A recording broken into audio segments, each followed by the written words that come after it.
Beyond. Yeah. Yes. What? Welcome to Yeah, thank you. Okay, now that we all said the special word 4 times. Welcome everybody to Beyond number 498. I'm Max Scoville. That's Brian Altano. That's Andrew Goldfarb. But that's Marty Sleva. Yippee. Stop it. That's not the show. No, it's not the show. That's the name. We are all very tired, and we're back from E3, and E3 is over. And there was lots and lots of coverage from E3 that we did all of last week. 40 hours of live 40 coverage. hours of live You can coverage. find all of it on IGN.com. Yeah, and please just go and look at some of that. Please, there's so much out there. We did a bunch of stuff. We did a Beyond episode from there. We did an Up at Noon. There's a bunch of interviews, a bunch of live presentations. It was all very cool and very exciting. One of the videos has kisses. Oh, What? Really? I don't know, maybe. Okay, well, anyway. Like dog kisses or like human kisses? Lots of good stuff out there to check out. This episode is going to be kind of relaxed. We want to go over the stuff we didn't get a chance to talk about, the stuff we had hands-on time with. So yeah, let's just actually talk about our time at E3 and have a nice time with it. E3, was it a good one? Yeah, I think it was a great one. Really? Yeah, why does no one believe me? You sure about that? Defend it. I mean, would you like? Where do you think this E3 stood, sort of in the pantheon? Like in the you like? does everything have to be a goddamn list at IGN?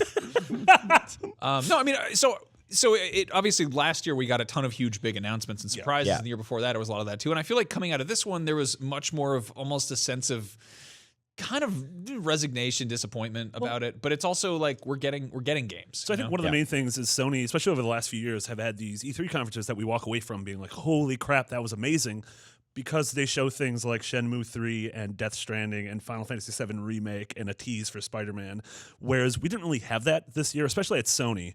But what Sony did do was sort of double down on the promises of the last few years and give us more in-depth looks into what we're going to be playing seemingly in the first half of 2018. Yeah, I mean, that's what Sean Layden said, right? He said anything in the press conference that had 2018 in it is coming in the first half of 2018. Whether or not that actually becomes true, we know what usually happens with them is those things, trickle over in the fall. But either way, this year's been awesome. Next year looks really good. I'm excited for it. Like it seemed like I'll put it this way: all the predictions I made going into this were wrong. You literally got zero. Literally zero.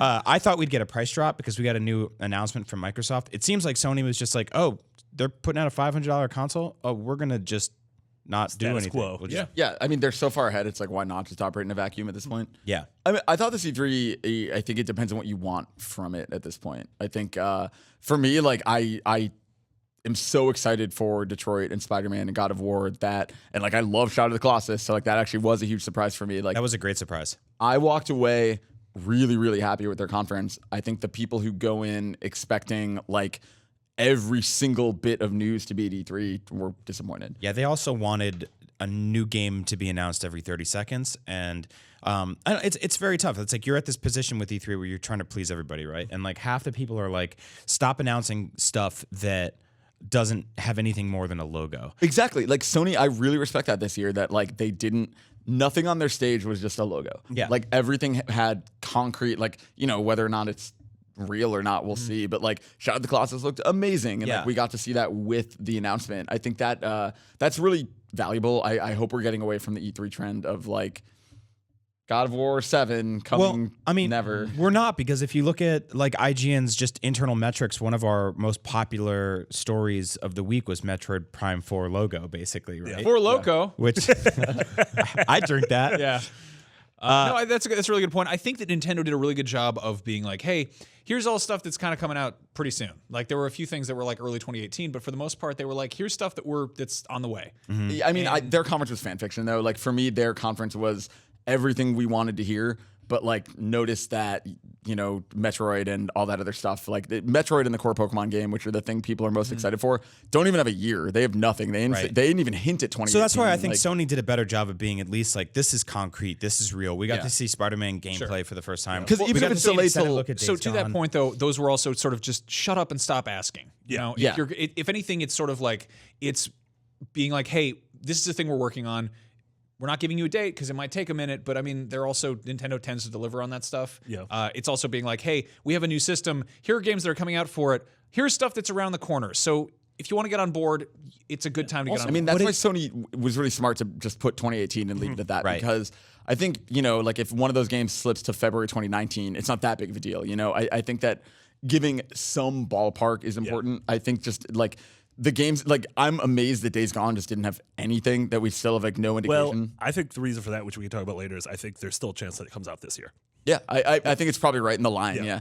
And what they don't want to just say. Well, they don't want to say this year because I think if it does, it's going to be late this year. Right. And they don't want to say it and delay it. Yeah. I mean, we frequently see stuff where they give a very strict date. They're like, it comes out on October 18th. And they're like, sorry guys, it's December 4th. And you're like, all right. What if you just held off on that date announcement? Shadow of War went that from much closer? August to October. I'm like, well, that's pretty much the same month. And that's why I'm not frustrated by, like, I don't walk away from Sony's conference like, man, I can't believe we don't have a release date for Spider-Man or God of War or Detroit or Days Gone. Because if we had, half of them would have been delayed anyway. You know, like, I don't think telling you September 14th, 2017 is necessarily that exciting. I think seeing that the game exists and seeing gameplay and understanding what it is a way better promise to people. And Sony has multiple shows for the rest of the year where they can start dating those things with Gamescom. They have their own convention. PSX, yeah. They can control the message there. I thought their presentation overall was really, it was good. It showed a lot of games, and it was stuff that is coming out this year for the most part. There were some teases of faraway stuff, but it felt safe, but not in a boring way. Yeah. Right. It made me really happy that I have a PS4. It made me kind of be like, on the one hand, I could have walked away from this conference being like, hey, I'm going to be playing a lot of Switch going forward, but I'm like, no, man, my PS4 is going to get just as much, if not more time. And so is your PSVR, which I thought was cool. Yes, we're going to come back to that. And Vita, like Danganronpa and Undertale are coming to Vita this year. Yeah, that's those awesome. are two awesome games. Yeah, that's awesome. And What also did you guys? before we get into like the nitty gritty of the actual games too? Like I thought each conference had a game that I cannot wait for. There wasn't like conferences had highs and lows, but like Battlefront and Wolfenstein and Far Cry and Assassin's Creed. Look at all the games that we have. This is all games. It's six actually, copies of the same sheet of 1.5 pages that I printed 8 times by And accident. the back of one of them Right. is the games that weren't there. Right. So What did you guys think of the sort of like 4D display crap where they were like there's smoke and there's hanging bodies and there's trees like I thought it was kind of dumb. yeah, I mean, It's so really cool when yeah. you're there on the stream. It's I was there, which is the weird thing. I was not expecting that at all because I haven't been to an E3 press You weren't conference. expecting bodies hanging upside down. Well, I wasn't during the expecting Days Gone that. demo? No, I wasn't expecting to actually be there, but we were going to shoot. Apparently, there was like this Kojima Productions pop-up shop that we were supposed to shoot a video before, but it was like 5 o'clock. There was a basketball game or something, so LA traffic meant that we got there just as the Sony thing opened up and the pop-up shop closed down. So I was like, it's 5:55. The conference starts in 5 minutes. I wait for this all year. I'm going to be talking about this show for the next 6 months. Like I can't miss this. And I saw we kind of just strong arm my way in. Was like, hey, and they gave me a badge and I ran in and they were like, head upstairs. And I run upstairs and they're like, head upstairs again.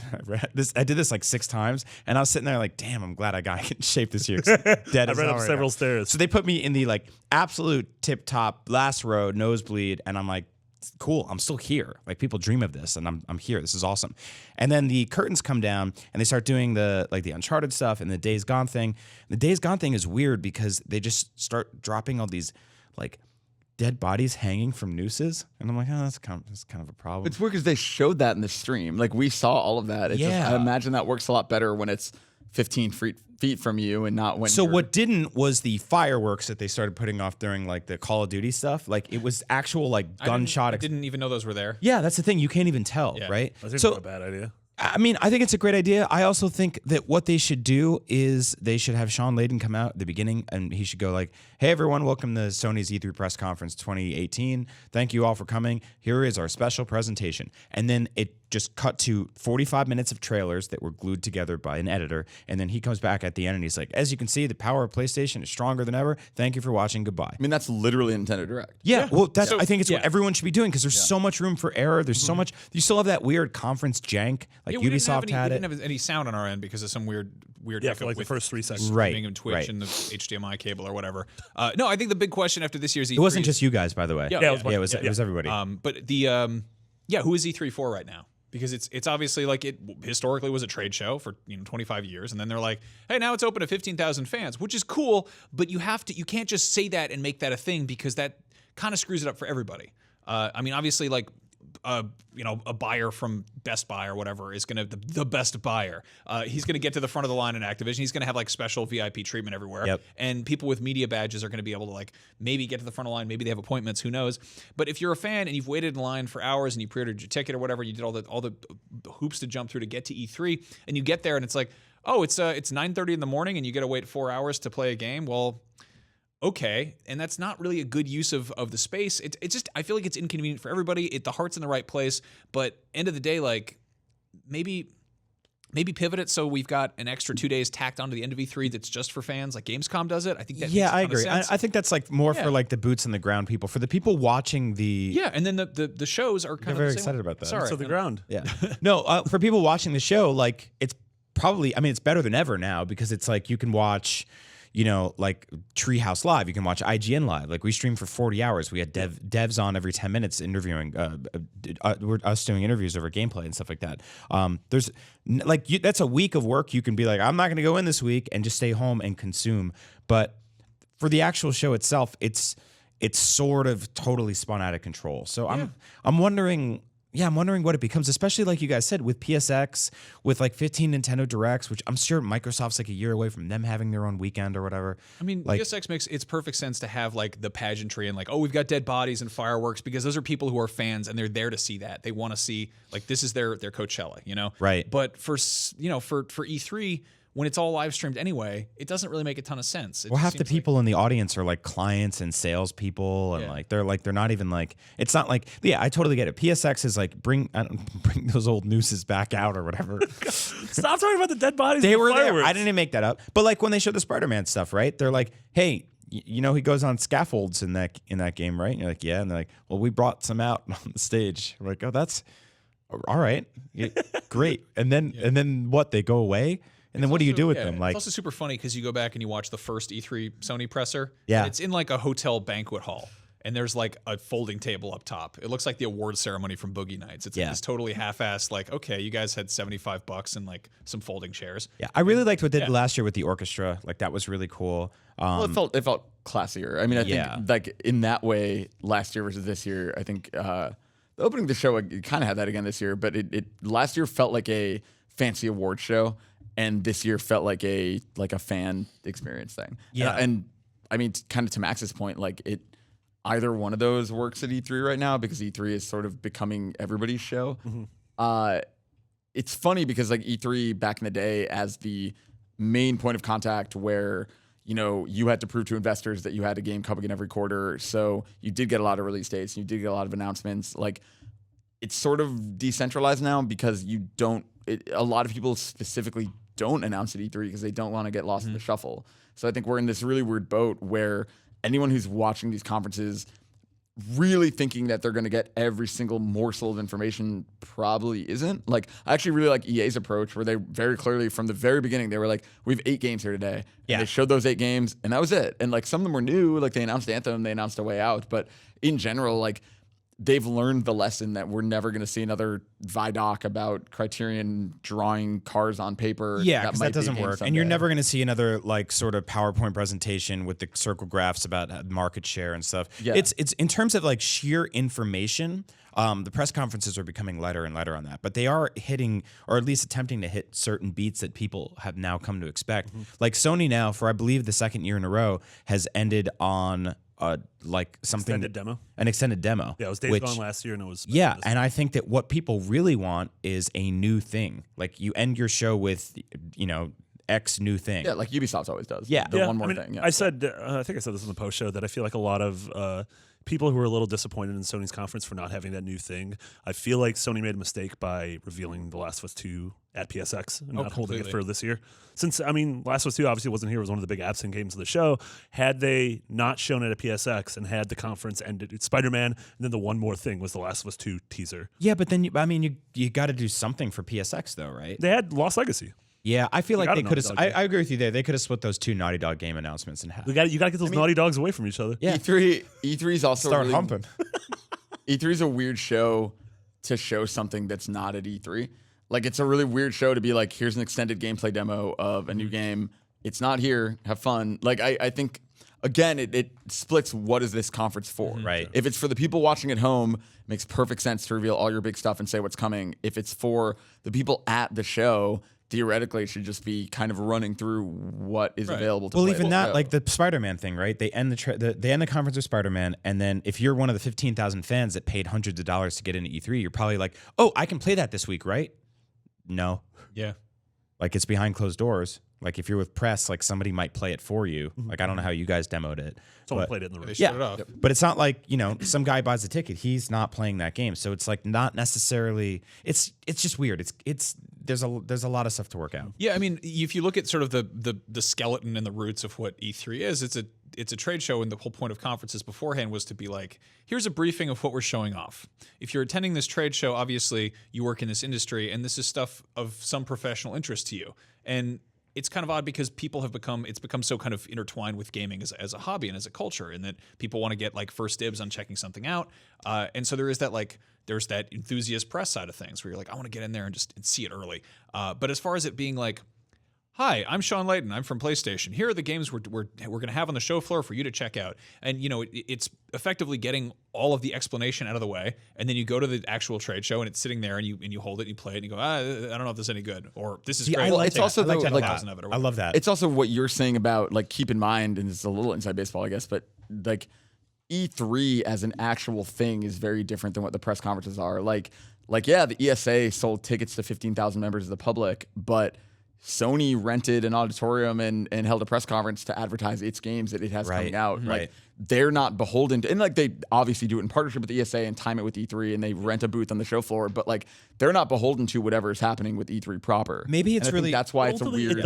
it'd be foolish to cater to people who are at E3, press or public. It doesn't matter because the couple dozen thousand people who are there are drop of water in the bucket compared to the Exactly. millions who watched our stream, and that's just our stream. That's why I think yeah. EA Yes. is doing it the right way. Like I think EA divorcing itself from E3 and doing its own event is probably the way it should happen. Like I think ultimately, like EA should Right. do that event, but they should do it in May or August. Well, yeah. and they should just separate. I mean, themselves. convention culture is a thing now, and there was a point where it wasn't. The idea of going to a trade show for fun is something that didn't appeal to people. Like celebrities used to not go to comic conventions, and now that's kind of completely intertwined. Now With, you have to. yeah, and you look at what Greg and pals do with Kind of Funny Live, and that's taking cues from some of this stuff, and it's Yeah. got this live stage show, but it's not a concert, it's not a music festival, it's not like I don't know, it's this weird kind of transmedia kind of mutant event, and it's I don't know. Bodies and fireworks. Yeah, I mean, I don't know. I mean, it's, I it's do- a circus sort of. I do think there's a value to making a show for the people who are there that also works for the people who aren't. Because then, it's like you hear that buzzword influencers all the time now. But I think every single person who's at a show like this, if Sean Layden comes out and he goes, and it's kind of like what you're saying, right? It's about setting expectations. When EA goes, we have 8 games here today. When Nintendo goes, we have a 25-minute demo or showcase or whatever, and it's mostly focusing on Switch. If Sony goes, every game you'll see here today is playable on the show floor. That sets the expectations, and I think that's something that needs to start happening, because then at least you go in going like, I know it's going to be here. But I don't think that's what they like. So EA did that very specifically. They said we have 8 games here today. One of them was an announcement. It was Anthem. All the rest of them were literally there. And when the conference ended, it was EA Play, and everyone open to the public could play all the games they just saw. Sony's not doing that. Sony, in movie theaters around the country, not in LA, you could go literally watch their press conference because it's for an event. It's for the fans. It's for the people who aren't there. And I think like those are two completely different approaches that kind of, to Max's point, like E3 is, there's no consistency to what people are doing. And I think that's why, like, depending on what you're watching for, like, I can totally see why some people walk away disappointed from the same conference where I might say that was awesome, or vice versa. Yeah, no, I feel you on that. There's no style guide, right? Yeah. There's no president of E3. There's no one to be like, hey, this I mean, needs there to be is. this. He's out there with the mayor on the start of day one with the big scissors. To Yeah, I walked by the mayor and I was There is actually a president of E3. Is it really? yeah, like No, I had to I'm walk by kidding. the mayor and get around him. Yeah, it was very strange. That was weird. I don't Did like. you really I don't see like a being- mayor? I don't The like mayor of LA. Yeah, I was Not the going mayor to of be E3, late but for yeah. my first appointment because the mayor was like cutting a ribbon and giving a weird Making speech. jokes. Is that like about when the they give big scissors. like Shaq the keys to the city, but like they Yeah, don't work? it's exactly Yeah, right, like and that film. What do mayors do anyway? I don't know what mayors They do. cut ribbons at big gaming. Apparently. Yeah. Anyway, let's talk about actual games. Like, let's get into that. Obviously, there's a ton of stuff. We all did interviews. We did kind of reactions and stuff. What do you guys want to talk about first? Spider-Man. You want to talk about Spider-Man? Yeah, I want to talk about Spider-Man. Yeah, we can talk about Spider-Man. All I right. feel like we've talked about that a lot, but maybe we haven't. I don't know. Let's talk about Spider-Man. So you guys saw Behind Closed Doors? Yeah, it was the same demo, but it was being Yep. played live in front of us, so certain things were different. And the game's creative director, Brian Intihar, sort of walked us through things and sort of gave us a lot of facts that we didn't have from there. Like Peter is 26. It is Peter. It is Peter. Yeah. He's 23. He's 23, just out of college, and he has a job at the. He's a scientist. Yeah, and like the idea is that All right, the economy is booming. This is the furthest thing from an origin story. Like this is not like a scraggly high school kid, Peter Parker. This is he compared him to an elite athlete at peak performance. So he's been doing this for 8 years. He's 23 years old. He knows exactly what he's doing. He's mastered how to move, how to make the tech he uses. Like he is a pro. Yeah, so what's the skill tree look like if you've already unlocked everything? I think Miles Morales is the skill Exactly, tree. and that's the whole thing. That tease at the end of the trailer of Miles Morales, like they won't say, but like our theory has been for a while that like how cool would it be if it is, you know, you switch back and forth between them, or maybe you only play as Peter Parker at the beginning and then the bulk of the game is playing as Miles under some kind of mentorship. Maybe you switch back and forth. Like I hope Miles is playable in some way because I like the idea of having that kind of balance of a super green Spider-Man who's learning versus one who's a pro. Red and blue. But no, I mean, some of the things that you just clarified, you said this game is 100% open world game. The demo looked very sort of, the combat was very Arkham, which I think is great. But then it had a lot of QTEs, and they said, hey, these are rarely in the game. Like we showcased this thing. This is not indicative of what the core game is: open world exploration and a deep combat system. Yeah, they boss use them fight. to like Yeah. punctuate blockbuster moments, basically. So I it's saw like, a lot of people latched onto that. Yeah, it's I like thought that it looked idea. awesome. I thought it looked really cool too, and it's like that's the whole thing is like how else like because he talked about that in our demo. Like, how do you give someone the feeling of playing as? I mean, essentially a god, but I mean a superhero. Like, how do you make it feel like you're pulling off these incredible stunts? Like, you know, you're not going to get that when you're just playing normal gameplay. No. So I think having those kind of tentpole movie-like moments it's cool to do quick time events. Well, it's like QTEs aren't inherently bad, right? But like bad QTEs are. Sure. Yeah. Like you can make them terrible, you can make them great. Like there are ways to fold them into the like sort of the run of things without it being intrusive or feeling like it's something. If it's something you have to constantly rely on, then yeah, I think it takes you out of the combat and everything else than it does keep you in. But I'm not against it just as like a basic idea. I mean, I think they get the character really well. Like that more than anything, I walked away from it. Like, and that was the whole angle of my preview. Was like they understand that being a good hero is more than just like beating up the bad guys. That, like they care as much about the character of who this guy is as they do about what he can do. Well, as both Spider-Man and Peter Parker. Exactly. It seems like they wouldn't clarify, but they said this is as much Peter's story as it is a Spider-Man story. So I don't know if you play as Peter Parker. I mean, Also, isn't yeah, this I'm like this is hoping a so. totally new universe too? yes. Basically. Yeah. And So they said it's- they're trying to marry like the familiar with the unfamiliar. So that's why in this we saw obviously the Kingpin. Are you gonna make a Mary Jane joke? No, I was gonna say the familiar and the unfamiliar are my two favorite Spider-Man villains. But okay, You do But no, Mary Jane one. he had Kingpin, and then everyone knows who Kingpin is, and then you had Mr. Negative or whatever his name is. I'm like, who's that blue man? And apparently he works at the homeless shelter that Aunt May works, or he owns the homeless shelter that Aunt May works He's at. his boss. Yeah. Really, he should be like a lot cheerier. I mean, Yeah, those but he's people Mr. Negative. They need the optimism. Yeah. What's he doing working Optimism Prime. Yeah. So Spider-Man looks cool. I feel like we've done sort of like I feel like I've reacted to it as much as I can, but I think it's in good hands. I think it's going to be cool. I hope we get to play it sometime soon, maybe PSX or something. too. I would say Yeah. PSX. This actually looks like a good spot for it. Did we check out God of War at all? Did any behind closed door stuff? Yeah, like Spider-Man, it was the literal exact same footage, like a WMV that they clicked play on that was shown. I didn't know it was WMV. Oh no, it was FLAC because it was lossless was it audio. MP4? You twit. That could have gone anywhere. But I know I was about to say, but Corey Barlog, the creative director of the game, as well as that fire monster from Lord of the Rings, he sort of walked us through the demo and almost gave us like a rewind theater and shed a lot of sort of insights on cool stuff. They said the game still is a single shot, which I boggles my love mind. that so much. Like that was my first question. I was like, "Hey, you told me this last year. You guys fixed that, right?" He's like, "No, the game's still a single shot." so it doesn't have like an 8 years later. Or anything No, like it's that. just like the story. It's just the story, and I don't understand how that's going to work. Your son is pretty much a mechanic in the game. Like, obviously, there's the storytelling aspect, but you have a son button, Yep. So like when you're in combat, you hit the sun button. Your son does things. He like stabs folks. And speaking of QTEs, that was obviously a huge part of the old games, but he doesn't want them in this game at all. Nope, he doesn't want those. And he pretty much said that instead of it being like, all right, now you can do your rage meter is full, and now you can do this thing on an enemy. You choose when you do that, and so that's the whole sort of the rage meter is both a narrative conceit as well as in combat. They showcased the traditional God of War combat, which included multiple weapons and juggling and parrying and magic. And then also a cool thing is that Trip to the circus. How did you feel? How did you guys feel about that? By the way, because my combat looked cool. The combat looked really cool, but my immediate reaction was just like, oh, this feels a lot like an old God of War game, for better or worse. And I think that's what people, great. Yeah, I think that's what people were looking for. Yeah. The people who there was like not a backlash, but there was some concern when we first saw it last year from people being like, this doesn't really feel like the old God of War. Yeah, it looked like The Witcher or something. Yeah. Honestly, like I always enjoyed playing the God of War games. It was everything beyond that. Totally. It was like the characters and the beyond. So knowing that this is a much more kind of fleshed out character with similar combat I'm really looking forward to this game. Like before everyone kind of compared everything to Arkham Combat, they compared it to God of War Combat. Yeah. Like I think that sense of combos and sense of becoming more powerful and like growing as you play through like is all great. And it's honestly like kind of similar to what we were talking about with Peter in the Spider-Man game. Like this is a Kratos at max level, basically. Yeah, I'm stoked. This is and again, 2018 again. 2018 again. I hope we see more at PSX. Yeah, I think that I mean, you'll see, but the concern seems to be like there isn't really outside of Uncharted, like a really big first-party game coming. Knack 2. Knack 2, September 5th. Andrew Goldfarb, shut up. Shut up about Knack. I'm excited for Knack 2. I like Shut up, Knack too. 2. I like Knack. Goldfarb's And Everybody's friend, Golf. whatever your name is over there. I'm going to play Everybody's Golf. I'm going to play Knack 2. And Danganronpa? I'm 100% going to play Don't Danganronpa. say those enchanted words that make him start talking about things we don't understand.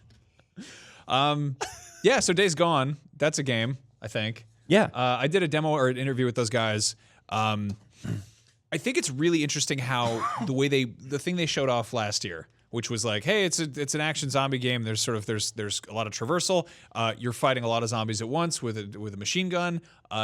It's open world, but you're not really showing that part of it off. Right. And then they showed off like the crowd shots, which I think honestly is the most interesting thing in the game. Yeah. Just technically. And it's kind of like, hey, that's what took so long. We had to make 500 zombies attack you at once. This time around, it was much more like familiar stuff, and I've heard people kind of compare it to Horizon in that it's like it's a bunch of stuff we've seen elsewhere, but kind of iterated. Yeah, I don't together. I don't really see that at all. It's like maybe if you've only played like 3 open world games. I mean, I think we're at a point where there are mechanics that have been sort of like proven and tested, and they've reached that point where there was a point where like jumping in a game wasn't something that people had figured out, and now it's something. It's now when you don't really think about it too hard, it's fine. But like to go up on a bunch of enemies stealthily and then lure them towards a trap, like that's familiar stuff. That's I think reasonable, this is going to be one of those games that when you're really in the thick of it and you're messing with like photo mode and stuff like that, this is going to be a stunning game. Like I saw some stills, I believe Eric Jensen was tweeting out the other day that are just like, it's like, God damn, this game looks really, really beautiful. But and I was one of the only, hold on, because I know you guys are going to poop on this game. No, I'm not going to poop on this game at all. I'm sort of the opposite. I was one of the only people last year when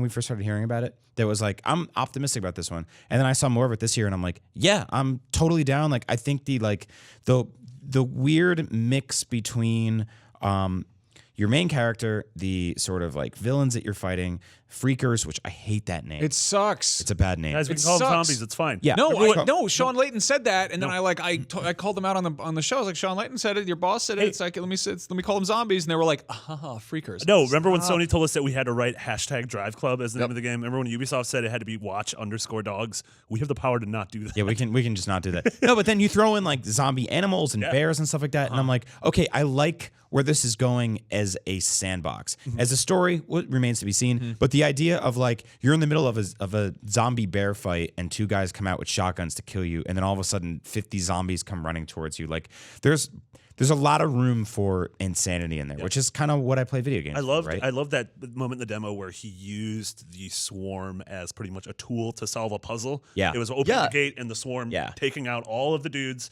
and then moving on. And I'm like, if that exists throughout the world and there's like an encampment in like Far Cry, there's like, hey, there's 6 things I could do in order to get through this. I can go stealthy, I can go guns blazing, or I can. Max described it as like when you're playing Far Cry and you like shoot the tiger cage and he jumps out and starts killing everyone and you're just up on the hill like Tigers and girls, lions are the thing that drives me crazy about all of this is, and it's like to that point of like how was Sony's E3 this year? Literally what you just described was the angle of my preview last year. That was my entire thing, is that you use the environment and that's how it goes, because that was everything they built up last year. Well, and everything about the game being pretty and all the zombies and all the tech is everything they said last year. And this year, I still have no idea why I care about Deacon. I still have no idea like what his ultimate goal is. I keep coming back to Saints Row. A buddy of mine worked on that, and I remember asking him just like kind of like, hey, like why was Saints Row 1 just a pretty obvious ripoff of San Andreas? And he's like, oh, because they'd already made that. And if we were building a new engine from the ground up and utilizing all this tech and trying to, make a game that functioned, that's one less thing we have to think about. It's like, oh, it's South Central LA gangster crime stuff. It's a thing that people are into, and it's not that they're like trying to rip it off or anything. But in this case, it's like making a post-apocalyptic zombie game. It might seem tired, but it's also like, people still watch Walking Dead. Mm-hmm. It's still a safe bet. You don't have to like explain. Like Horizon is one of those, that's a post-apocalypse, but it's full of like cyborg dinosaurs, and it's like this weird, cave society, which is a longer elevator pitch on the basis of like, what are those things? Why are you fighting them? Right. In this case, you're like, they're zombies, and you're like, oh, I know what a zombie is. That's simple enough. And but that's the crazy thing is like that, like we all roll our eyes when they have this designation between freakers and zombies, but like the story of like why they're calling them that is cool. Like the idea is that like these things do think as a group. They're a literal hive mind, and it's like the idea of like getting one on its own, it still feels and thinks, and like it isn't a pure like zombie in the way fiction is. Like all of that stuff is so intriguing to me. Yeah. And they've said about one sentence about it, and the stuff they're showing instead is a new version of what they showed last year. And what I'm frustrated about with this game is like I just feel like if this game really is late this year, early next year, like they have to find a way to communicate better of why. Like I get what, I get it's how. like what we were saying before though. Like an E3 press conference is not that place, because like Sean Layden can't get up there and be like, let me explain to you the passion of the freakers. No, but a character within the context of a demo can. Yeah, I don't I think Horizon ever did that before. No, really before launch it's either. But to Max's point, Horizon was something that was different enough that you didn't need to. Right. You don't need to explain the story because you're hunting a robot dinosaur. Exactly, I haven't seen that before. Exactly, and at first glance, this is too similar, and so people are lumping it into a category that I don't think it deserves to be in. Well, no, because specifically they need to communicate it better. Well, because specifically Sony has a stable of first-party games, and when this game was announced, it was post The Last of Us. We all thought The Last of Us was a singular entity, and that was it, plus the DLC. We didn't think we'd get a sequel, and then we heard about the sequel. So now these two games are happening roughly around the same time, right? Or they're all in development at the same time. One is a post-apocalyptic zombie game about like a gruff guy with a beard and his daughter. The other one is the same thing, except instead of calling them clickers, they call them freakers. And one's a little more open world, and there's groups, and the other ones have cauliflowers and some blob people. I really got halfway through. I was like, "What are we? Which yeah, it's exactly. Well, that's the thing. Like you're at a GameStop, you're trying to explain to somebody the difference. Gloops and bloppy people. And you start going crazy. So I mean, I guarantee you, it's a slightly marginally different demographic that has a ton of overlap. Yeah. I mean, you show somebody. Here's an incredibly colorful, beautiful thing. You play as a young woman of ambiguous ethnicity, and you're fighting electronic dinosaurs. And I was like, what game are we talking about? Somebody goes, oh, that sounds awesome. What's it called? Horizon Zero Dawn. And it sounds like it's a little bit kombucha granola bar. Like it's kind of like it's a little bit more. It's the hair. Yeah, it's the dread. There's a lot. It's got that. Yeah, it's got that like Tori Amos, Tori Amos at a rave kind of vibe to it. And then flip side, there's a lot of people who are like, no, I don't want to touch that. Let me give me a motorcycle and a denim jacket. No, wait, scratch that. Cut the sleeves off the denim jacket, make it a vest, but have like a sweatshirt underneath. It also has the sleeves cut off. I mean, I think there's jersey under that. I think they didn't do this game justice yet at either showing. Mm-hmm. I think that what they're doing right now is they're leaning into the things that seem to be making it more generic. And like, I'm hoping that like, yeah, maybe E3 isn't the place, but like this game just needs a very clear, what the hell is it moment. Yeah. And like, I think like I'm mechanically, it looks great. I really trust Bend. I think they're an unbelievably talented studio. I think they were quiet for a very long time. And like, it took them this long for a reason. It weirds me out that like this almost feels like old Sony. This feels like PS3 era Sony, where they bit off more than they could chew to some extent in that generation, where they had so many games at once that they did a bad job of communicating. Like Uncharted should have been a really easy sell, but it took them like 3 Uncharted games for people to kind of care. I think this game is just getting lost because God of War and Spider-Man and a lot of other things are flashier, but like I'm actually really excited about what this game could be, but I also might be projecting a bunch of stuff into it that doesn't exist because I'm living off of morsels. We don't know anything about the flow of this game. We don't know, like, do you start off? Do you have a motorcycle? Can you get other vehicles? Can you? How big is the world? What's the mission structure? You have one motorcycle, and it's kind of like your horse. It doesn't come when you whistle, but you have to take care of it. You have to buy parts. It doesn't come when I whistle. No. Why would I buy this motorcycle? It's not the Loco cycle. Well, Pixel, okay? Sounds like it's horses 1, motorcycles 0. The vehicle stuff they mentioned last year, I think, is cool. We saw none of that this year. We saw essentially a variation on last year's demo that felt like The Last of Us combat, and I don't think that's what this. The one game interesting is. thing about the BCD was it was the same demo, but it was snowing. And it was much quieter, and that horde of zombies weren't there. And so I think the thing they showed me in that, which is different than, Horizon or any other open world game, is how the Pacific Northwest has a wide variety of climates. And so if it's raining or if it's sunny or if it's snowing, your encounters are going to be very different. And I find that interesting. Yeah, that's awesome. I think this is a game that is going to be, it's going to sort of hit 2 ends of a spectrum. It's going to be kind of familiar enough. You're a guy fighting zombies. You have a motorcycle and guns. And kind of not casual gamers, but just it's a wide audience understands what that is, and they're like, this is cool, and I think it's going to be totally like stable, and it's going to work for that. And then I think on a very high level, people who understand how games are made are going to be like, holy mother of God, how did they make that work? Right. Yeah. And I think a lot of idiots like us who are kind of in the middle, where we pay too close attention to too many things, are going to kind of miss the technical brilliance of it. And I don't know. I think you're right. There's going to be a lot of stuff that we haven't quite seen. I don't know if they're showing stuff that's more grounded because that goes with the setting, but I feel like this could also have like crazy Just Cause levels, like physics sandbox stuff, where you're like, oh, we're gonna launch a bear off a trapeze or something. And I think they're showing the familiar stuff because it's safer, yeah, and because they are trying to get that Walking Dead audience. What should we talk about? Well, we got a long list of things. I was going to talk about Matterfall real quick. Yeah, jump on that. I did a dev interview at E3 about Matterfall, which I think not a lot of people knew about, but Housemarque, right? Yeah, Housemarque. So I'm seeing a big backlash against this game because the initial trailer was like this gorgeous CG trailer about this like futuristic soldier ninja guy, and the end result is a 2D action platforming game. Look at the CG trailers. Well, yeah, but B, like, look at the logos on things. Like, if you see something that says Housemarque, don't go that. Hey, maybe the guys that have made like, quirky arcade Resogun and are suddenly going to make like a gorgeous 3D open world game. Then again, Joe Dangerman went and made No Man's Sky, so Yeah, well, we don't have to bring that one up. Sorry, my bad. But ultimately I do like this game. I think it's taking a lot of the stuff that they've done from Resogun and some of their other games and bringing it into a sort of Contra style run and gun game. Which I think is cool because they've made like their twin stick shooters are incredible. Yeah, they're really good. Great. Yeah. And this one's really cool. It's got that they have this weird obsession with like saving scientists. Like that was Resogun, right? Yeah, they're like kill a bunch of people, but also there's some stick figures that you should help out, and they have compassion.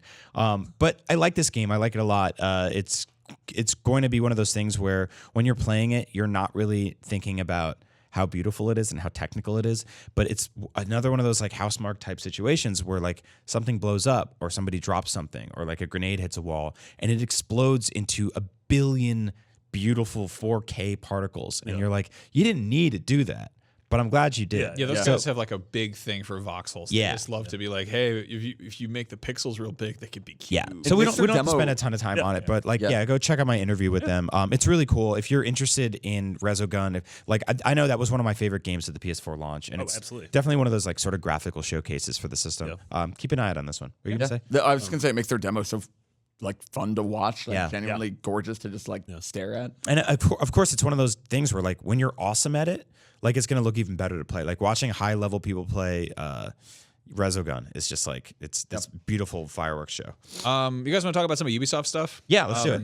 Did any of you guys check out Skull and Bones? I did. Yeah. Okay. I played it. What is it? Like what is it? I thought it was For Honor with boats. It's not. It's just like a way slower, but also kind of arcadey and kind of fun.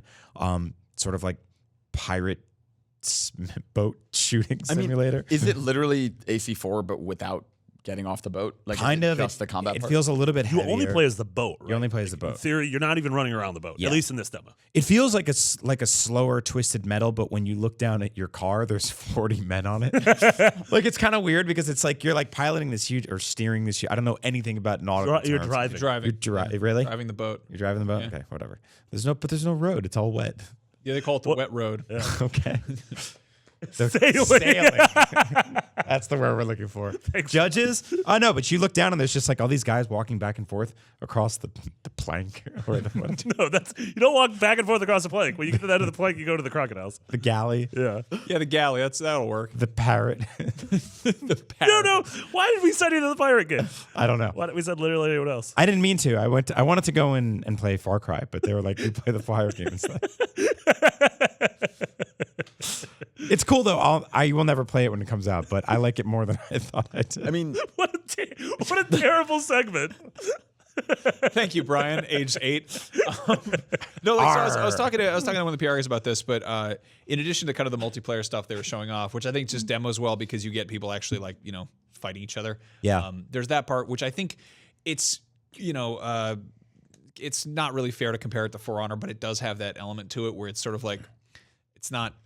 I don't know. It's not Overwatch. It's boats. Right. It's kind of like it's slightly more grounded, but it's still multiplayer. But I think there is also going to be like campaign stuff where you're. Yeah. And then of course there's that teaser with a Kraken. Kraken. Yeah, that was the part that was the most. That's when it gets cool. It's Yeah. games. It's Ubisoft Games as a Service, which they've made a ton of money for with Rainbow Six Siege and The Division and Wildlands and For Honor. Yeah. So in a press conference that had a ton of just sort of traditional campaign games like AC and Far Cry, this totally made sense to me. Yeah, I think Well, and that's what Bianca and Evil seems like it's going to be too. totally. No, it's almost the multiplayer in Beyond Good and Evil 2 seems more like Dark Souls. Interesting. I read what the Shredder. they're talking about it in such an abstract way. Like I read that as more of a like Destiny style. Like Okay, big- we can come back to that. Yeah, I was gonna say. So Skull and Bones. The cool thing about it is that you have different classes, right? Different types of ships, and there's like bruisers that are just like really heavy, and like they all have that. Like as realistic as they try to make this game, they all have like endless rockets and machine guns and all this other like non-pirate stuff.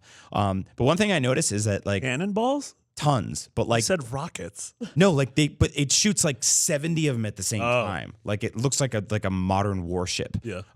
But one of the things that I noticed was like I was kind of getting like seasick playing it at the beginning because like you actually like the way the boat rocks weird. feels realistic. Yeah. This is like the camera locked to the Yeah, boat. and Oh, after a that's- while, I kind of got my sea legs, and I was like, "Oh, I get this." And then when I walked away, I was like, ugh. "You know that feeling when you get off the became a boat?" true seaman. Yeah, Man. a true seaman. Yeah, that's one of those games that like I look at it, I'm like, that's really cool. I have like no interest in it. Yeah, totally. Maybe if the Kraken stuff turns out to be interesting, but Yeah. like I don't know. I'm kind of a hard sell with nautical stuff to begin with, and then the fact that you're like, oh, you don't get to get off the boat. I'm like, I don't know. I like getting off the boat. I like to go in the tree. We don't Me know too. if you can. We don't know. We don't know. Yeah, it was just that demo. Yeah. Yeah. So I played Far Cry. So did I. Yeah, it's Far Cry. It's totally fun. Yeah, It's which is good. good. I think Yeah. that was like the biggest question. That's like what I wanted. I from think it, the guns for hire system is super smart because we saw 3 of them with Boomer and Boomer the dog, number 1 best boy. We saw Grace the sniper, and we saw Nick Rye, who's the pilot. And they said there's going to be a ton of them in the game, and it's interesting because you come across them naturally by exploring the open world. And so by the end of the game, I might have found 15. Brian might have found 20.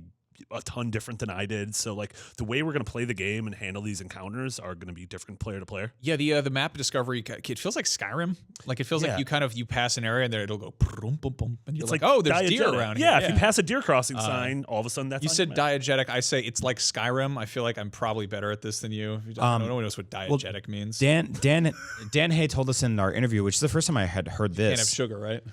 is that like Breath of the Wild, you can just walk in a direction Yeah. and just go there. Yeah, like once the all game the starts, other, go do whatever you want. the last few Far Cry games have been totally walled off. Like you're like, I want to go to the Himalayas, and like not yet. You have to like kill a king first or whatever. You have to go through like a pothead stoner mission. Yeah. But this one's just like No, go over there if you want. Yeah, it almost sounds like the different members of the family are like the divine beasts, for lack of a better term. Calamity Of Travis. And so like you go down south and you're like, oh, that's where Mary May. Calamity Travis. Yeah, I love. So one thing I really love about this game is that obviously you gotta talk to NPCs and they're gonna give you the whole spiel and they're gonna give their whole like one woman. It always feels like a theater audition with NPCs where they're like, "Wow, boy, howdy! I'm sure I'm tired of all these planes getting rassled up, and I sure." And you could be like, you hold down square to skip it, and they're all right, I get it. You're in a hurry. Anyway, go see the guy at the airfield. Yep. I'm like, oh, you didn't just skip it. You like gave me a bite size version. I like when they I do think that. it's just a really smart. It's just like a total like just. It's way better than when you hold the button down and it cuts it off. Yeah. And it keeps doing that. It's like, hey, I thought you now anytime you get now. No, so it's like it feels like a very, very happy meeting, very smart there. Yeah, I hope that the controls for like I had the dog, I had Boomer, who's great because you can hold square and he'll come up and lick your face.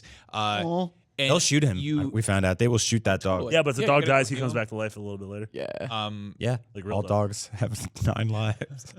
all dogs respawn in time. But no, like it use like the left on the D-pad to basically like target people and send him a direction, or he'll like wait in one place.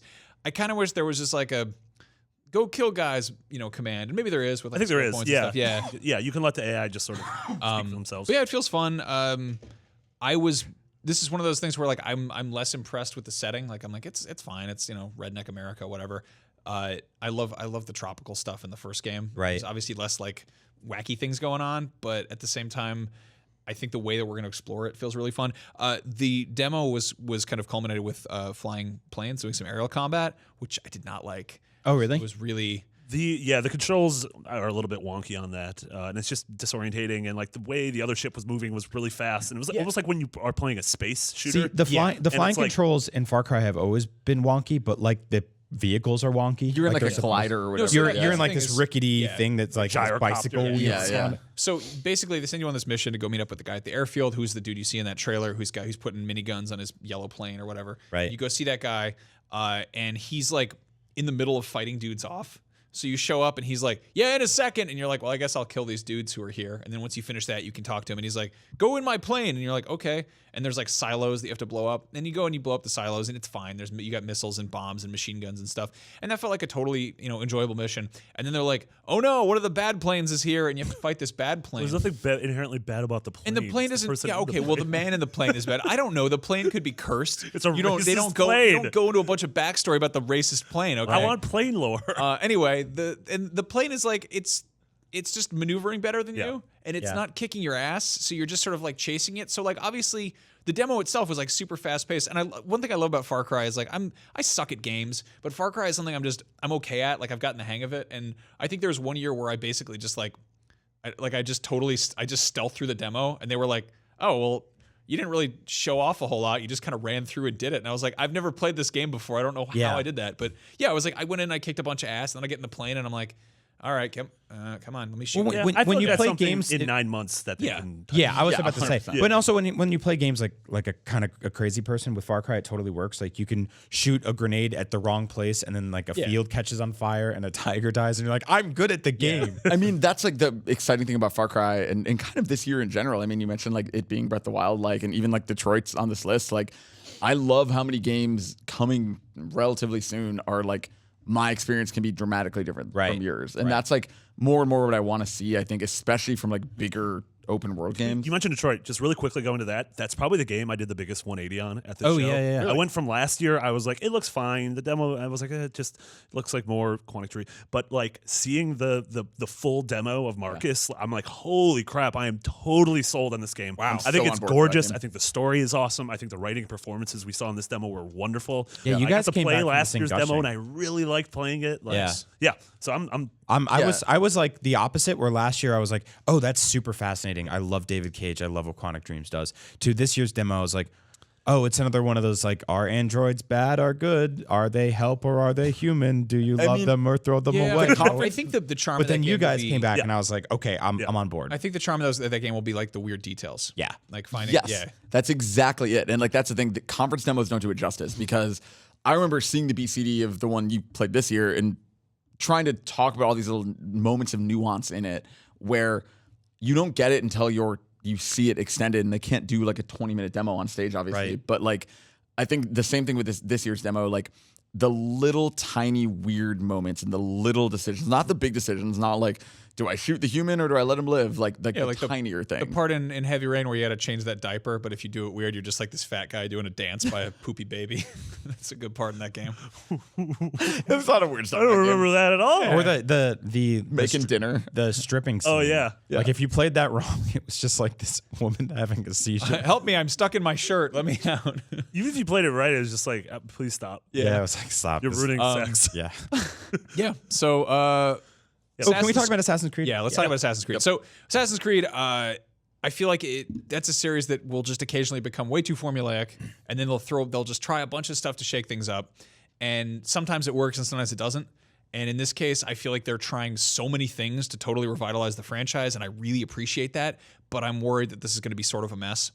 My takeaway was that ultimately this feels more like all the other Assassin's Creed games. Like I didn't think it felt like too unfamiliar. Like I actually once you get in there, aside from we changed the map and the combat's more like For Honor, and the mission quests are different now.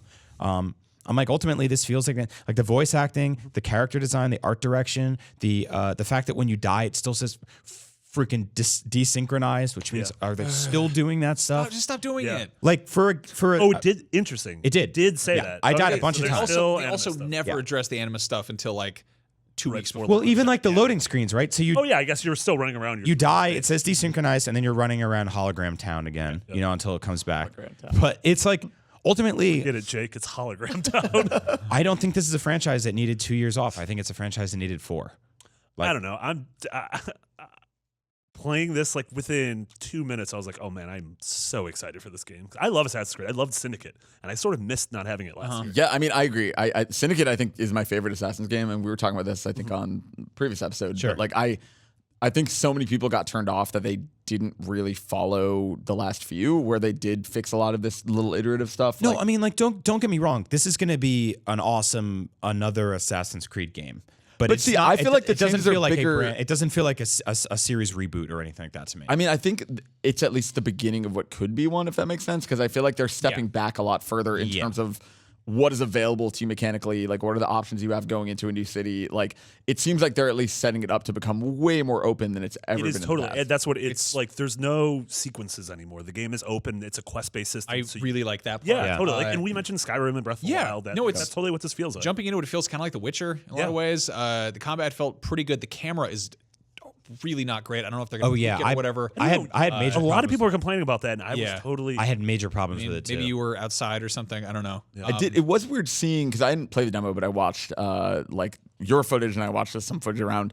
It seems like the combat is almost like, I'm going to say Dark Souls. I don't really mean Dark Souls, but it's like parry based. It is. Like, it is. It's much like heavier. Much more physical than I think it's ever It's been. a lot about blocking, dodging, and then hitting back with light and heavy attacks, which is different than sort of the Arkham-ish, bash. The combat did feel. The combat's probably the thing I'm not sold on yet, and that's something that once I have the game, I got good at it, and by the end, I felt like when I finally beat the boss after dying like 5 times, I was like, all right, I feel awesome at this. That's good. But I think ultimately, like, I mean, we can just compare it to like Breath of the Wild and The Witcher. Like, I haven't been convinced that I should play this, or like if given the choice, like, why would I play this game over those games? Well, it's especially tough because it literally that day it comes out the same day right now as Wolfenstein and Mario, and I'm like, that's insane. Well, it's just like I think I like. I mean, the characters in The Witcher are really interesting, and like that world is really beautiful and really cool and really special. And Assassin's Creed feels like an Assassin's Creed game. Like I was dealing with like this side quest with these NPCs, and every time they talked, I was just like, oh, I'm just bored. Yeah, I worry that their approach they're taking here is quantity over quality. The whole like, I think sometimes less is more, and in the case of a AAA open world game, that's not really an angle that is encouraged. I don't think. Like the map is huge and it's going to be full of really cool stuff, and you can swim and dive. There's going to be a ton of weird little characters who have like wonderful personalities and stuff, but will I be willing to kind of root through the stuff that feels like more the same to find them? Yeah, I like that there's mummies and basilisks. Well, so that's the thing. Totally like completely changed my mind when that's I start like mummies. our demo was pretty straightforward. Sure. Like if we didn't have any it was camels realistic. Yeah, there was no camels, there was no mummies, there was no basil. Well, whatever the Baz Luhrmann's. I don't mean to jump too far down, but I'm actually really curious about Metal Gear in that way also. Yeah, because yeah, when let's you talk talk about about, not this is a reboot, obviously, but it is sort of very obviously different. So Metal Gear is such a goddamn mess right now. The game is technically really good. It's totally fine. It is a Phantom Pain mechanics with heavy customization, 4-player co-op, obviously, and it's tower defense with kind of like more stat, more stat-based damage. So as opposed to like hitting somebody in a headshot and it makes that weird little noise, it a bunch of numbers fly off the head of whatever the thing you shot. I have a tick where I yawn when people say tower defense in my action. So games. I hate tower defense. I'm not a fan of it at all. In this case, it feels loose enough, and the traversal is fun enough that I didn't mind. There are waves of zombies coming in, and it shows you like their paths, and then you go and you grab all this crap on the ground, like all those like weird urns and stuff you'd knock over that would alert guards in the main game. Now you just grab those and you go to a crafting bench, and you're like, you got to make chain link fences, and you go. That's really cool. I saw your tweets about this, which I thought were like really fascinating. People are venomous about this because obviously there's all that nonsense between Kojima and Konami, and yeah, it sucks. Like Konami, there's all this stuff about how like maybe they're withholding like benefits for Kojima's employees. Like there's all this or almost really like blackmailing people if they're trying to work at different companies. There is like weird, scary, high level stuff. And what really sucks is the people who are making that game have nothing to do with that. Yeah. And I don't know what to say because there's that mentality of like, oh, vote with your wallet, and it's like, I already own Death Stranding merchandise. I'm voting with my wallet. I'm supporting Kojima and his crew, and I love what they're doing. But also, I don't want Metal Gear to die. Yeah, I love Metal Gear. I don't really want to support Konami as a company on this front, but at the same time, it's not going to read to them as like, oh, a whole bunch of people didn't buy our game because they don't like our politics. Also, it's going to read as our game didn't sell. A bunch of this more pachinko machines. Bunch of this stuff was under like what was basically like it was being planned under Kojima. Like a lot of the stuff in this game was like happening during that production time. This is one of the I think one of the directors of Metal Gear Rising: Revengeance. Yeah, and it's really weird because like you have 3 options, right? 1, straight up cancel the game, lose money. That sucks, right? Because then there's just one less game. 2 is you make the game, you call it Metal Gear something, you piss off everybody. Right. 3 is that you make the game, you call it, I don't know, like Zombie Boy. Uncle Zombie's Revenge. And everyone's like, hey, you guys ripped off Metal Gear gameplay, and everyone hates it. So there's no winning here, right? It's like, but ultimately, like what you said in your tweets was like, there's a team of people who want to make a cool game, and they're making it, and it's cool. But that message will never get out because... Also, to people being like, it looks like just a Call of Duty clone or whatever, and it's like, yeah, there's some elements of Call of Duty Zombies in there, and they're showing off all the tactical stuff because that's the stuff that sells. Yeah. People like all that tac vest nonsense. You'll probably get those funny alligator heads and like pink cardboard boxes and all the weird, goofy stuff that makes Metal Gear. Well, that's what I hope. Yeah, I think they're going to have that. I mean, they showed off them like Fultoning sheep in like one of the demos. There is weird silliness about this game, but they almost never put that foot forward. They also said there's a single-player campaign. Yeah. Which is like, what's that going to be? I mean, right? the fact is that this is a side story of Metal Gear. I like it's how you play that soldier that Snake left behind in like a weird vortex world. Yeah, that's pretty awesome. Leave behind him in a vortex world. Well, I like how the original trailer was just like Snake's like, I got to get out of this game. Yeah. Well, I mean, I think that was kind of my big question, and I mean, Brian brought this up a little bit, I guess, but like, should it have the name Metal Gear on it? Like, does it feel like it needs it? Hey, I don't know. Should this be called Beyond? Like, it happens, right? Yeah. Like, and just sometimes people just want to. That wasn't a leading question. That was a genuine question. I mean, like, no, sometimes people just want to make a cool show, and like sometimes people want to make a cool game. Yeah, there's a lot of baggage. So. I feel like you're projecting a little bit. I don't know. I mean, IGN doesn't stop Kind of Funny from having healthcare somehow. Okay, there's some holes in the metaphor. It kind of did, but that's really more a byproduct of America. So anyway, this is weird. There are plenty of Metal Gear games that say Metal Gear that aren't really Metal Gear. Like there's Metal Gear Acid, which is a card game. There's that weird iPhone game that came out alongside 4. There's Snake's Revenge, which was marketed as Metal Gear 2. Yeah. Right. It has nothing to do with Metal Gear. Snake looks like weird VR missions there. Yeah. There's a bunch of There's also a movie called Escape from New York and Escape from LA that did Metal Gear before Metal Gear. Yeah. That Metal Gear ripped off from. So I don't know. Anything I put up a video, I put up like the Road to E3 thing where I'm like, hey, I'm curious about Metal Gear Survive, but I mean it's probably gonna be there, blah, blah, blah. And it just got downvoted to all hell, and it sucks because people are just so angry and they're taking their anger out. Like, and I had people be like, yo, F word Konami. And I'm like, hi, I don't work for Konami. I just played their new game. They were cool enough to squeeze me in there without an appointment. The game is good. I don't know anything about their politics. Did you know they make gym equipment in Japan? That's kind of weird. I don't like those video games at all. The ellipticals. It's very odd that like when the whole Kojima fallout first happened, people were like, "This sucks. We'll never get another Metal Gear game." Yeah. And then like a year later, it's like, "No, yeah, you will." Yeah. And everyone was like, "Yeah, but I hate it." That's why fandom is so weird. Like, sucks, man. It's okay for the thing you like to exist next to another thing that maybe you'll also like. Like Anthem's on here. Like there's this very weird instant Destiny comparison, and I think a lot of Destiny fans really liked it for being something different. A lot of Destiny fans are like they're ripping off Destiny, and it created this weird divide within 4 seconds of being announced. I find it so weird that like just wait and see what it is. Yeah. Maybe you'll like both. Like I don't understand that like immediate like I have to like one or the other mentality. Also, as a guy that grew up watching weird space sci-fi garbage, like Destiny's derivative as hell. Yeah. Like just Everything's derivative. Everything is. Except for Danganronpa 3. Except for the lion. No, I was going to let him talk because this is... We got to talk about PSVR. We have not. No, talked about okay, let him PSVR talk at about all. Danganronpa and then Damn we it. do PSVR. Danganronpa's really You want to take a short nap, Brian? Yeah, I'm just straight. We're going to take a not. short It's fine. nap and we'll be No, back. talk Right. about Talk PSVR. about Danganronpa. Tell us about Danganronpa. I want to hear about Danganronpa because I made fun of you about talking about Persona, and all of a sudden I played 15 hours of Persona again this weekend because that game is the game of the year. Days I agree with that. No, Danganronpa is it's a weird series. It really is. I think they are very smart and subversive. It's a game about anime tropes that embraces them as much as it makes fun of them. It is so weird, but so smart and so sharp. And like the extremely short version, it's a murder mystery game. Basically, it is an adventure game where you're stranded in a place and there's a series of murders, and for each murder you investigate it and there's a trial and you figure out who did it. And holy crap, have they gotten smart? Like the mechanics are smarter. The characters they introduce in the thing I played are like such smart twists on like the archetypes in the other games. Like I don't know, these games are just they're really special and they're really quick. And like they started on Vita. Now it's a coming to beautiful. Yeah, so 1 and 2 are already on PS4. This one's on both. It'll still be on Vita, but on PS4 it is gorgeous. It is 4K. Like everything's been rebuilt from the ground up. The UI is different. Like everything is smarter. It works better. When you see a character, like a character portrait comes up, depending on the angle you're facing, like the background of it will change. Like it incorporates the environment better. The mini games are smarter. Just everything about it, like it's really cool. Is this the kind of series that like if you're sort of saying like people if you've slept on this in the past, just jump on it right now? 100%. Yeah, I mean, because every can you?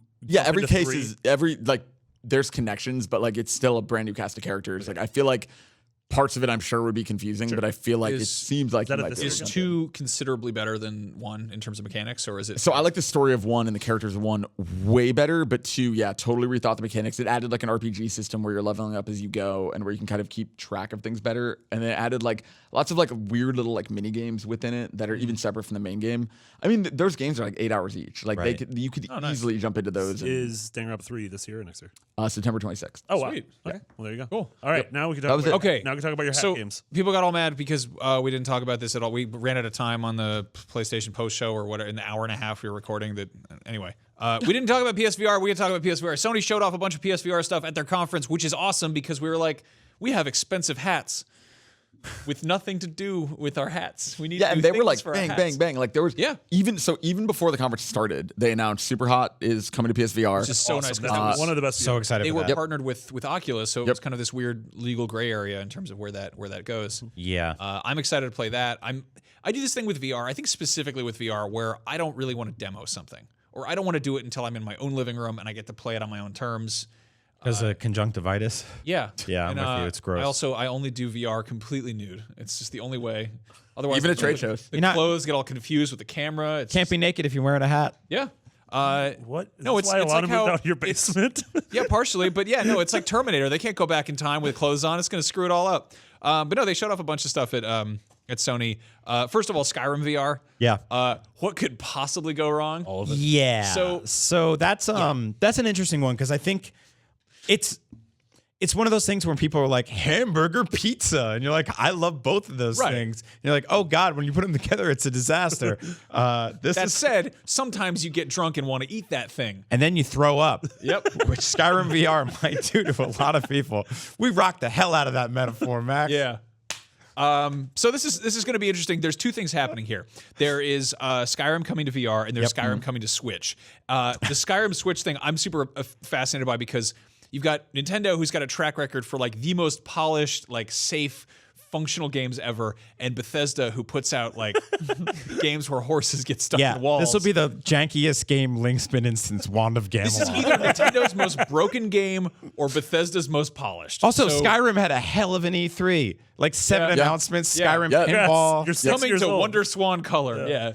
But yeah, then with VR, you've got like this entirely new environment to be playing in. And like, how do I know if this game has me like falling through stuff and just and getting my head stuck in a tree? How do I know that like it's the game and not my lighting setup? You know, there's so many moving parts. There's so much weird stuff, and it's like we heard it's not like node based. So moving around the world, it's sort of different, and you have the option of playing just like full on dual stick, which is like I don't know if you guys have tried that with anything. I tried it with the Lara Croft. Yeah, the Tomb Raider one. It's the only VR thing that made me truly sick. Yeah, like we, I've talked about like sea legs now twice in this episode, but a bunch of times when it comes to VR stuff, specifically PSVR, it's one of those things that if you can get it and you're awesome at it, and I see some people in the Beyond group and stuff like that who put on like the least comfortable setting. There's like a setting that's like, make this as uncomfortable as possible, and they get awesome at it, then this is going to be a hell of a game. But I'm with Max. Like that's a janky ass game. I don't care. I'm super on board. It's gonna be a mess. It's $60. It's $60 with no.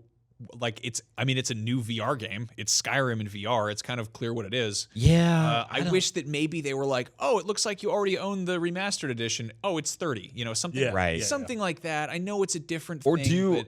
It's so confusing because Bethesda's VR stuff is so spread out because like PSVR has this, but I don't think it has Fallout or Doom stuff. Well, we saw an Amazon listing for Doom PSVR. I'm not sure if that was pulled. It popped up during E3. It was a crazy week, but that's entirely a new game, right? Right, and that's like node it's based, like shorter challenge. Right. Yeah, and I'm way more interested in that because it was built from the ground up, and they're basically saying like, hey, this is how we're going to use the strengths and weaknesses of this. This is just kind of like, here's Skyrim in VR. Yeah. Have at it. So other thing got really, really excited is Final Fantasy 15 Monster of the Deep, which is a Final Fantasy VR fishing game. Yeah, like what a cool way to be like, here is something that's totally separate from our main game. I love that because I really enjoyed the fishing in Final Fantasy. Yeah. But So is this what happened to that The Final Promptos, Fantasy photo mode? photo? Yes. Where he was like, we're going to look Because at everyone who played it boobs. last year was like, that's bad. Yeah. Don't release this. I think they were like, all right, we're going to scrap that. we'll make a and try fishing something. game. Pivot, yeah. That looks super fun, very stupid. I mean, like when I was playing the game, I was always like, oh, I gotta get on the road trip again. I can't just hang out here fishing because, like, you know, Gladio's mad at me. I gotta go, train or whatever. But in this case, it's a standalone game, so it's like, no, Fish all I want. I'm gonna fish for chocobos or whatever. Moss. Moss, Dude, Moss looks great. amazing. So as Cute mouse. Yeah. I really adore sort of like cute, quirky third-person stuff on PSVR or VR in general. The kind of stuff that like pulls the camera back, but only to your sort of eye level, and it makes it feel like you're sitting in front of a table where a bunch of little things toys, are happening. And I think with like this character interacting with this tiny world, there's something really special about that. And like just looking at the graphics, you're probably like, oh, that's an interesting little game. Like, oh, there's a snake. Yeah, but doing that in VR it's night and day. They'll have like weird fuzzy stuff around the edges that makes you just feel like you're in like a picture book. Yeah, and it's that a brand new IP. Like I'm super fascinated. Really excited about that. I love like mice that do stuff that aren't like super cartoony. Yeah. Like a little, Stuart Little, shout out to that dude. Yeah, That's a M. Night good one. Shyamalan wrote that film. oh, that's weird. That's a I don't true like story. that at all. That's the twist. All right. He wrote it. Who wrote Also, M. Night Shyamalan. Oh, really? Yeah. Also, That's a twist. I'm excited for The Impatient just because I found out that it's 60 years before. This is one of my Until favorite Dawn. Marty moments was you were like, they announced some stupid VR thing I don't care about. And then we were like, oh, it's set 60 years before Until Dawn. You were We're like, no! The Invasion looks incredible.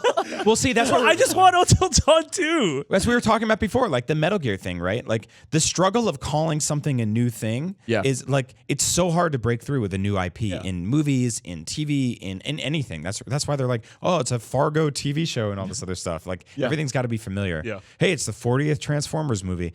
This is something that I think that if they just left it on its own, people would have been like, oh, it's another one of those like horror games. We have to go to an old timey insane asylum. That was exactly what I thought when I first saw it. Because you and me just just demoed that one, Wilson's Heart, which felt exactly like this, but in black and white. It's odd that they don't call it Until Dawn the Inpatient. Yeah, I was really. I mean, they had Until Dawn Rush Rush of of Blood, Blood. yeah. right. Maybe I was that really scared surprised people at off that. or something.